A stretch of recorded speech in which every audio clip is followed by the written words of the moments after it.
নমস্কার, education zone চ্যানেলে সবাইকে স্বাগত জানাই। চ্যানেলটিকে সাবস্ক্রাইব করার জন্য সাবস্ক্রাইব বাটনে প্রেস করুন। পরবর্তী ভিডিওগুলোর নোটিফিকেশন পাওয়ার জন্য বেল আইকনটিতে প্রেস করুন। ভিডিওগুলো ভালো লাগলে অবশ্যই ভিডিওগুলো লাইক করুন, শেয়ার করুন। ধন্যবাদ।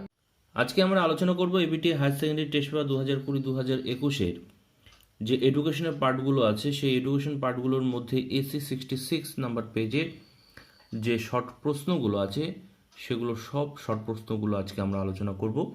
1 নাম্বার পার্ট বির 1 এবং 2 সবগুলো টিক চিহ্নগুলোও দেব এবং এক কথায় যেগুলো প্রকাশ করতে বলা হয়েছে, উত্তর করতে বলা হয়েছে, সেগুলো আমরা অ্যান্সার করব।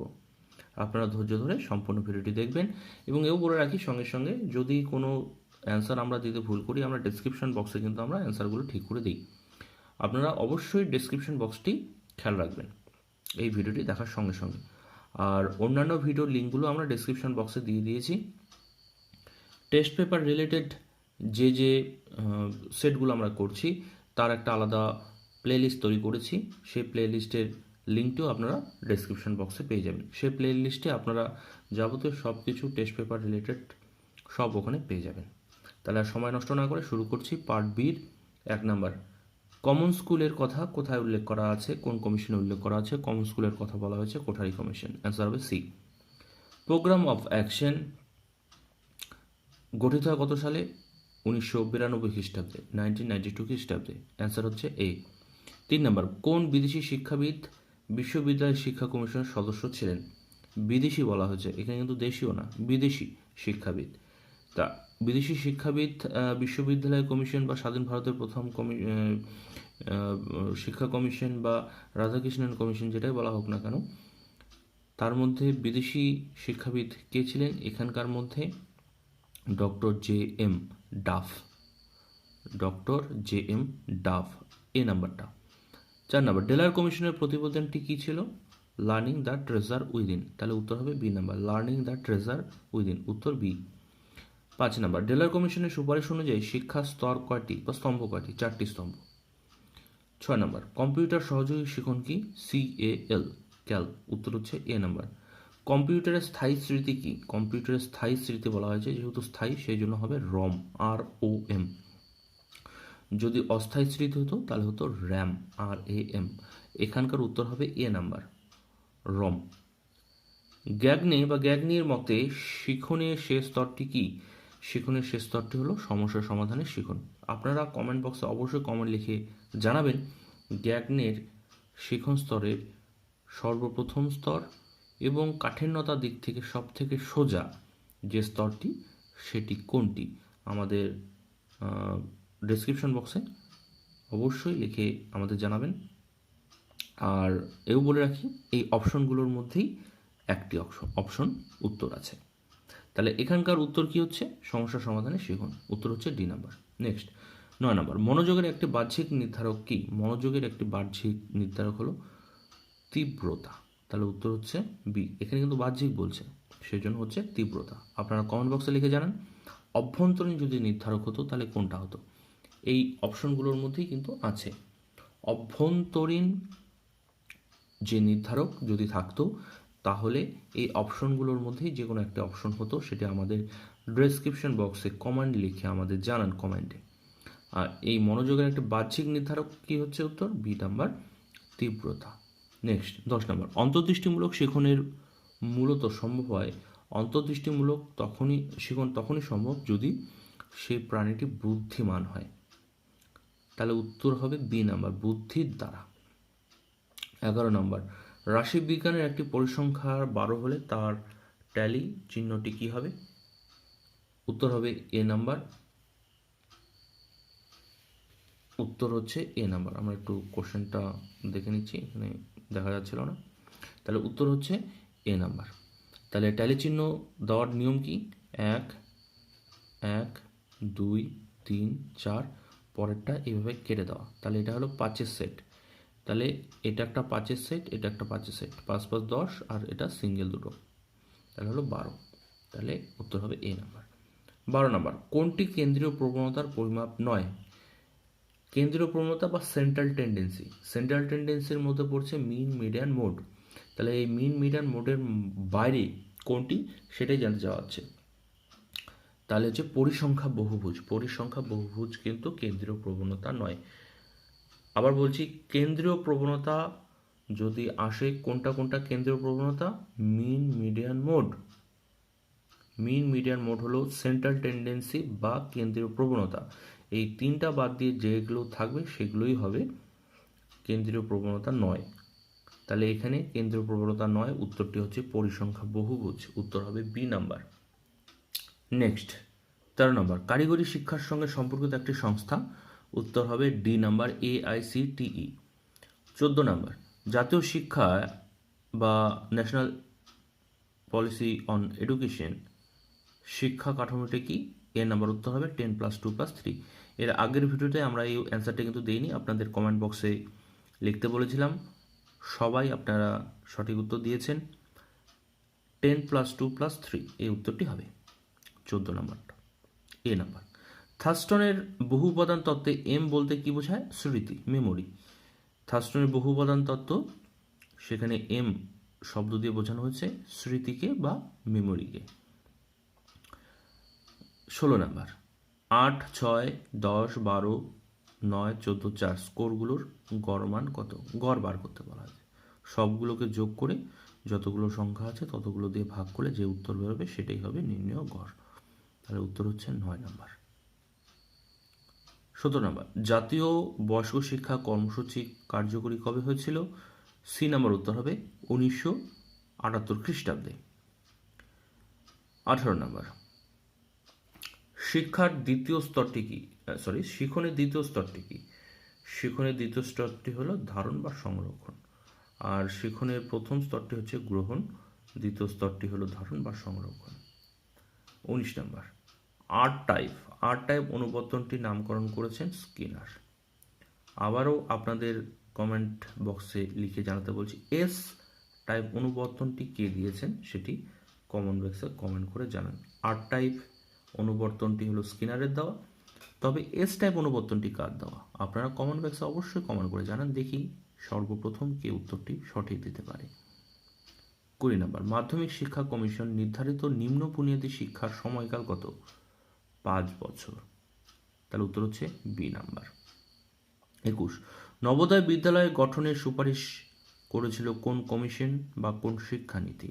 নবোদয় বিদ্যালয় গঠনের সুপারিশ করা হয়েছিল জাতীয় শিক্ষানীতি বা ন্যাশনাল এডুকেশন পলিসি 1986-এ। 22 নম্বর, PTTI এর ফুল ফর্ম কি? Primary teacher training institute. Primary teacher training institute. তাহলে উত্তর হচ্ছে A number. Next 23, national council for rural higher education কবে গঠিত হয় বা প্রতিষ্ঠা হয়? তাহলে উত্তর হচ্ছে 1956 খ্রিস্টাব্দে। উত্তর হয়ে যাচ্ছে সি নাম্বার।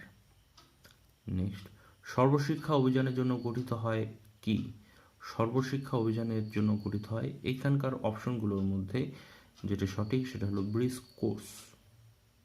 এটা হলো সর্বশিক্ষা অভিযানের জন্য গঠিত হয়। তাহলে এবার আমাদের সেকেন্ড পার্টটি আমরা আলোচনা করব। আপনারা খাতা কলম নিয়ে সেকেন্ড পার্টটি তৈরি করবেন বা লিখবেন।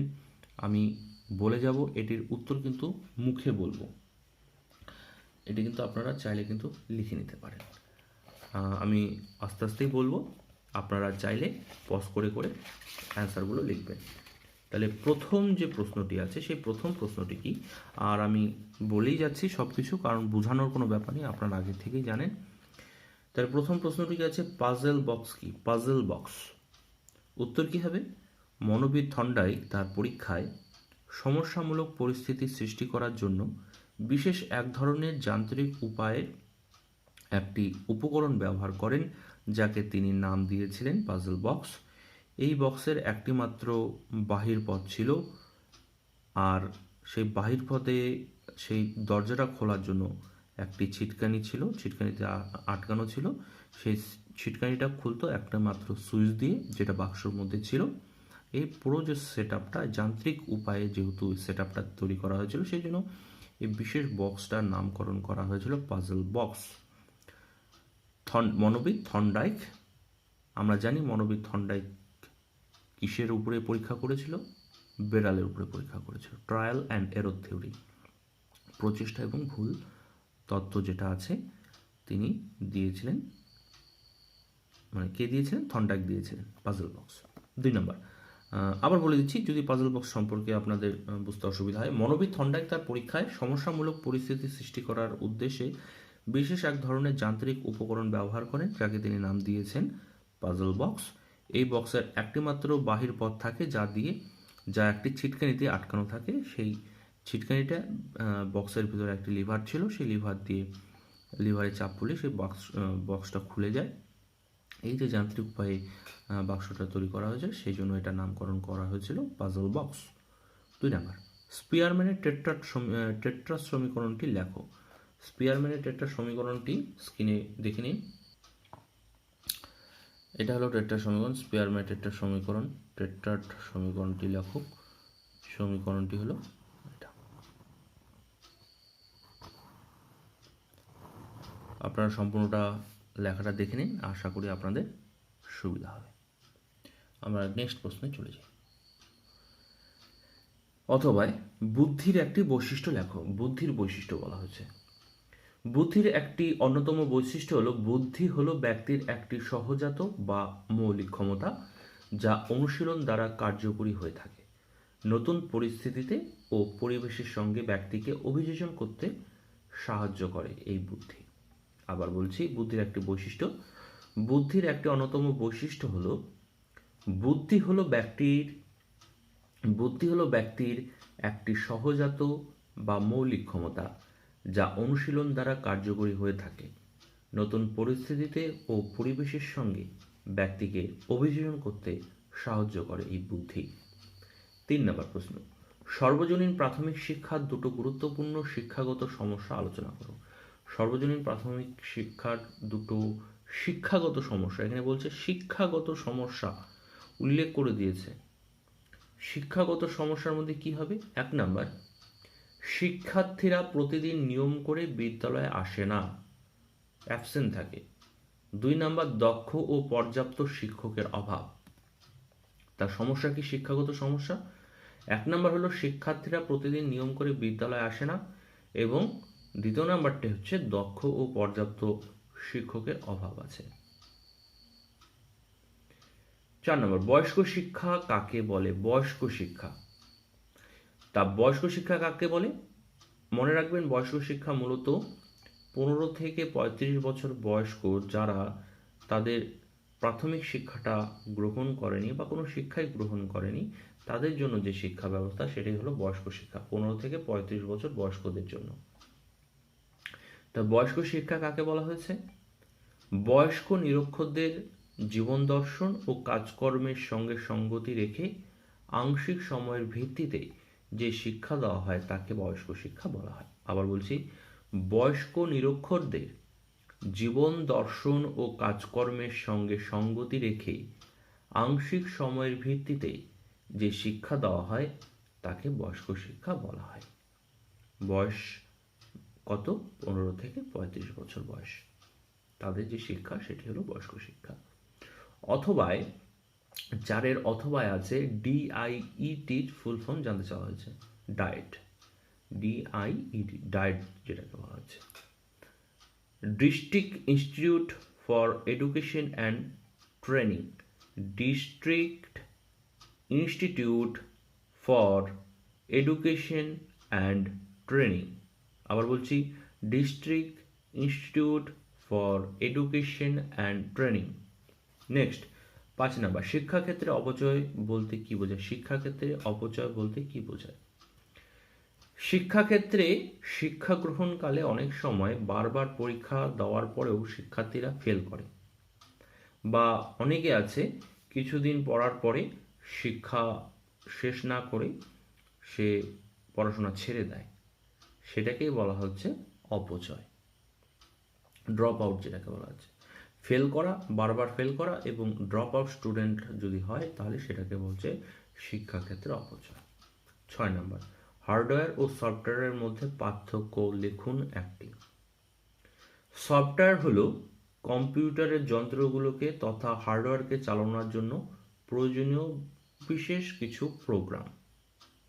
আর হার্ডওয়্যার হলো কম্পিউটারের সেই সব যন্ত্রপাতি যেগুলোর সাহায্যে তথ্য গ্রহণ, বিশ্লেষণ ও সিদ্ধান্ত গ্রহণ করা যায়। উদাহরণ হিসেবে পার্থক্যের মধ্যে আপনারা উদাহরণও দিতে পারেন। তার মধ্যে মাউস, কিবোর্ড, এগুলো যেগুলো আমরা স্পর্শ করতে পারি, মনিটর, সেগুলো হলো হার্ডওয়্যার। আর কম্পিউটারের ভিতরে অবস্থিত পাওয়ার পয়েন্ট, এক্সেল, ফটোশপ, বিভিন্ন ধরনের যে প্রোগ্রামগুলো আছে সেগুলোকে বলা হচ্ছে সফটওয়্যার। হার্ডওয়্যারকে ছোঁয়া যায়, সফটওয়্যারকে ছোঁয়া যায় না। নেক্সট, অথবা আইসিটি ফুল ফর্ম কি? Information and communication technology. আইসিটির ফুল ফর্ম হচ্ছে information and communication technology. Next, গ্রামীণ বিশ্ববিদ্যালয়ের পরিকল্পনায় মাধ্যমিক স্তর কত বছরের? কত বছরের মাধ্যমিক শিক্ষার কথা বলা হয়েছে? 3 বছরের। 3 বছরের শিক্ষার কথা, মাধ্যমিক শিক্ষার কথা বলা হয়েছে গ্রামীণ বিশ্ববিদ্যালয় পরিকল্পনায়। 8 নম্বর, সর্বশিক্ষা অভিযান কর্মসূচিটি কি? সর্বশিক্ষা অভিযান কর্মসূচিটি কি? সর্বশিক্ষা অভিযান এটি একটি সময় ভিত্তিক কর্মসূচি। এই কর্মসূচির লক্ষ্য ছিল 2010 খ্রিস্টাব্দের মধ্যে অষ্টম শ্রেণী পর্যন্ত যত 14 বছর বয়সী শিশু আছে তাদের প্রারম্ভিক শিক্ষাটা যাতে তারা সম্পূর্ণ করতে পারে তার ব্যবস্থা। প্রারম্ভিক শিক্ষা বলতে আমরা প্রাইমারি এডুকেশনের কথাই বলতে পারি, যে তাদের ন্যূনতম যাতে প্রাইমারি এডুকেশনটা তারা গ্রহণ করতে পারে তার যে একটি কর্মসূচি, সেই কর্মসূচিকে বলা হচ্ছে সর্বশিক্ষা অভিযান। আর এটি কিন্তু কেন্দ্রীয়, রাজ্য, লোকাল বডি সবাই মিলে কিন্তু এই কর্মসূচিটা গ্রহণ করেছিল। এই কর্মসূচিটা কেন্দ্রীয় সরকার 2001 সালে পরিকল্পনা করে এবং 2002 সালে এটি কিন্তু কার্যকরী হয়। সর্বশিক্ষা অভিযানের কথা বলা হচ্ছে, এটা মাথায় রাখবেন। নেক্সট, 9 নাম্বার, শিক্ষার 4টি স্তম্ভের কথা যেটা বলা হয়েছে তার মূল প্রবক্তা কে? জ্যাক ডেলার। ডেলার কমিশনে কিন্তু শিক্ষার 4টি স্তম্ভের কথা বলা হয়েছে। ডেলার কমিশন, জ্যাক ডেলার। 10 নম্বর, আগ্রহের একটি বৈশিষ্ট্য উল্লেখ করো। আগ্রহের বৈশিষ্ট্য। 1 নম্বর, আগ্রহ একটি অনুভূতি নির্ভর প্রক্রিয়া। 2 নম্বর, মনোযোগ। মনোযোগের পূর্ব শর্ত বা প্রাথমিক শর্তই হলো আগ্রহ। আবার বলছি, আগ্রহের একটি বৈশিষ্ট্য। আগ্রহ একটি অনুভূতি নির্ভর প্রক্রিয়া। 2 নম্বর, মনোযোগের পূর্ব শর্ত বা প্রাথমিক শর্তই হলো আগ্রহ। অথবা 10-এর অথবায় প্রেরণা কাকে বলে? প্রেরণা বা মোটিভেশন। প্রেরণার আরেকটি কথা হলো মোটিভেশন।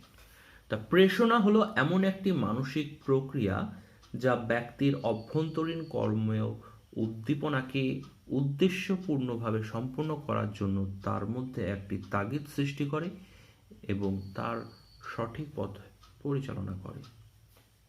আবার বলছি, প্রেরণা হলো এমন একটি মানসিক প্রক্রিয়া যা ব্যক্তির অভ্যন্তরীণ কর্ম উদ্দীপনাকে উদ্দেশ্যপূর্ণভাবে সম্পন্ন করার জন্য তার মধ্যে একটি তাগিদ সৃষ্টি করে এবং তাকে সঠিক পথে পরিচালিত করে।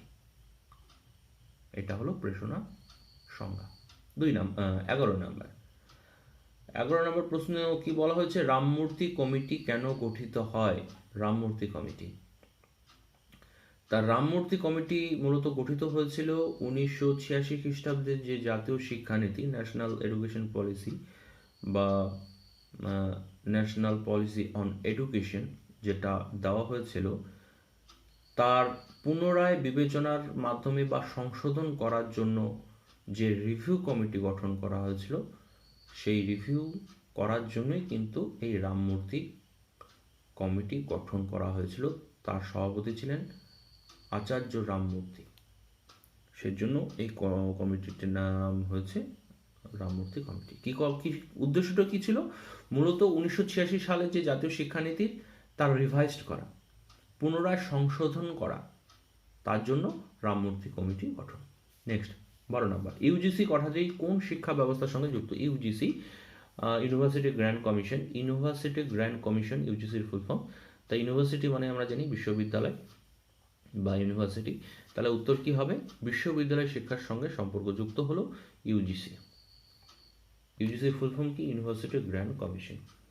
অথবা কি আছে? ক্যাব, এর ফুল ফর্ম কি? Cab, CABE। ক্যাবের ফুল ফর্ম হলো central advisory board of education. ক্যাবের ফুল ফর্ম হচ্ছে central advisory board of education. 13 নম্বর, কোঠারি কমিশনের সুপারিশ অনুযায়ী প্রাক প্রাথমিক শিক্ষার একটি বৈশিষ্ট্য উল্লেখ করো। কোঠারি কমিশনের সুপারিশ অনুযায়ী প্রাক প্রাথমিক শিক্ষার একটি বৈশিষ্ট্য বলেছে, এখানে উল্লেখ করা হয়েছে যে প্রাক প্রাথমিক। এগুলো কিন্তু পরীক্ষার সময় আমরা ধ্যান রাখবেন যে প্রাক প্রাথমিক বলছে, মাধ্যমিক বলছে, না কি বলছে। প্রাক প্রাথমিকও বলতে পারে, প্রাথমিকও বলতে পারে, অনেকগুলো স্তর আছে, প্রাক প্রাথমিক, প্রাথমিক, উচ্চ মাধ্যমিক, আরও যে স্তরগুলো আছে এগুলো কিন্তু দেখবেন। তা বৈশিষ্ট্য কি? ভাষাবোধের বিকাশ, শিশুর ভাষা বিকাশের দিকে লক্ষ্য রেখে পাঠ্যক্রমে বিভিন্ন ভাষাকে স্থান দেওয়া হয়। আবার বলছি, ভাষাবোধের বিকাশ করার জন্য শিশু যাতে ভাষার বিকাশ হয় সেই দিকে লক্ষ্য রেখে পাঠ্যক্রমে বিভিন্ন ভাষাকে স্থান দেওয়ার কথা বলা হয়েছে। নেক্সট নাম্বার 14, 7, 8, 9, 9, 10 এর মধ্যমান কত? মধ্যমান, মিডিল, মাঝখান বার করতে বলা হয়েছে। এখানে উত্তর হবে 9, 9। অথবা কি আছে? টাইম কার্ভ কি? টাইম কার্ভ, টাইম কার্ভ মূলত আমরা দেখেছি থর্নডাইক যখন পরীক্ষা করেছিল বিড়ালের উপরে প্রচেষ্টা এবং ভুল প্রচেষ্টা এবং ভুল তত্ত্ব, ট্রায়াল অ্যান্ড এরর থিওরি, সেখানে কিন্তু আমরা টাইম কার্ভ পেয়েছিলাম। তা টাইম কার্ভ কি?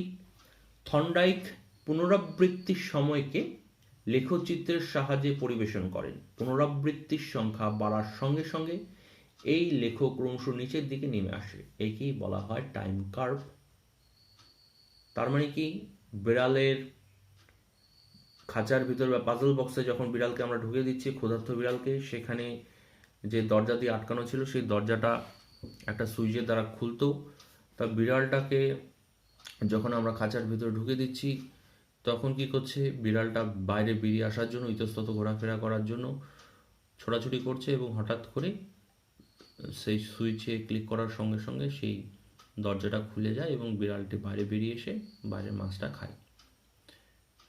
তা এই যে ভুল করা, সময় নেওয়া, এই সময় নেওয়ার পরিমাণ, এরপরে আবার যখন আমরা ঢুকিয়ে দিয়েছি আবার সে ঘোরাঘুরি করতে করতে সে সুইচে টিপ করে আবার বাইরে বেরিয়ে আসছে, এই যে সময়, এই সময়টা দেখা গেছে যতবার সে চেষ্টা করেছে আস্তে আস্তে তার প্রচেষ্টা বা চেষ্টার সময়টা আস্তে আস্তে কমে আসছে। এমন সময় দেখা গেছে যে বিড়ালটাকে ঢোকানোর সঙ্গে সঙ্গে সেই সুইচে ক্লিক করার সঙ্গে সঙ্গে সে বেরিয়ে আসছে। এই যে প্রথমে সময় বেশি লাগলো, তারপর যত প্রচেষ্টা বেড়েছে এবং তার সময় তত কম লেগেছে বাইরে বেরিয়ে আসা, এই ব্যবস্থাটাকে যখন আমরা লেখচিত্রের সাহায্যে দেখাবো সেই লেখচিত্রটাকে বলা হচ্ছে টাইম কার্ভ। 15 নম্বর প্রশ্ন, 15 নম্বর, মনোযোগের দুটো বস্তুগত নির্ধারকের নাম। মনোযোগের বস্তুগত নির্ধারকের নাম বলা হয়েছে। তার বস্তুগত নির্ধারকগুলো কি কি? তীব্রতা, বিস্তৃতি, গতিশীলতা, নতুনত্ব, পুনরাবৃত্তি, বৈপরীত্য ইত্যাদি হলো বস্তুগত নির্ধারক। আবার বলছি, তীব্রতা, বিস্তৃতি, গতিশীলতা, নতুনত্ব, পুনরাবৃত্তি, বৈপরীত্য এইসব হলো মনোযোগের বস্তুগত নির্ধারক। অথবা 15 অথবা পরিণমনের দুইটি বৈশিষ্ট্য লেখো। পরিণমনের বৈশিষ্ট্য। 1 নাম্বার, পরিণমন একটি স্বাভাবিক বিকাশ প্রক্রিয়া। 2 নাম্বার, পরিণমনের ফলে ব্যক্তির দৈহিক আচরণের পরিবর্তন ঘটে। আবার বলছি, পরিণমন হলো একটি স্বাভাবিক বিকাশ প্রক্রিয়া। 2 নাম্বার, পরিণমনের ফলে ব্যক্তির দৈহিক আচরণের পরিবর্তন ঘটে। আজকে সর্বশেষ প্রশ্ন, জানার জন্য শিক্ষা বলতে কি বোঝায়? জানার জন্য শিক্ষা বলতে কি বোঝায়? ব্যবহারিক জীবনে বিভিন্ন অভিজ্ঞতার সঙ্গে সংযোগ সাধনের প্রক্রিয়াই হলো জানার জন্য শিক্ষা বা জ্ঞানার্জনের জন্য শিক্ষা। জানার জন্য শিক্ষাই আসুক বা জ্ঞানার্জনের জন্যই শিক্ষা আসুক, উত্তর কিন্তু একই হবে। আবার বলছি, ব্যবহারিক জীবনে বিভিন্ন অভিজ্ঞতার সঙ্গে সংযোগ সাধনের প্রক্রিয়াই হলো জানার জন্য শিক্ষা বা জ্ঞানার্জনের জন্য শিক্ষা। আজকে এই ভিডিওটি আমরা এখানেই শেষ করছি। আশা রাখছি ভিডিওটি আপনাদের ভালো লেগেছে। যদি ভালো লাগে অবশ্যই ভিডিওটিতে লাইক দেবেন, ভিডিওটি সবাইকে শেয়ার করবেন। আর কিছু মতামত থাকলে অবশ্যই আমাদের কমেন্ট বক্সে লিখে জানান। আমরা সেগুলো সলভ করার চেষ্টা করব বা আপনাদের সাহায্য করার চেষ্টা করব। নেক্সট ভিডিও আমরা খুব শীঘ্রই নিয়ে আসব। ততদিনের জন্য বাই, ভালো থাকবেন, সুস্থ থাকবেন, সাবধানে থাকবেন। ধন্যবাদ।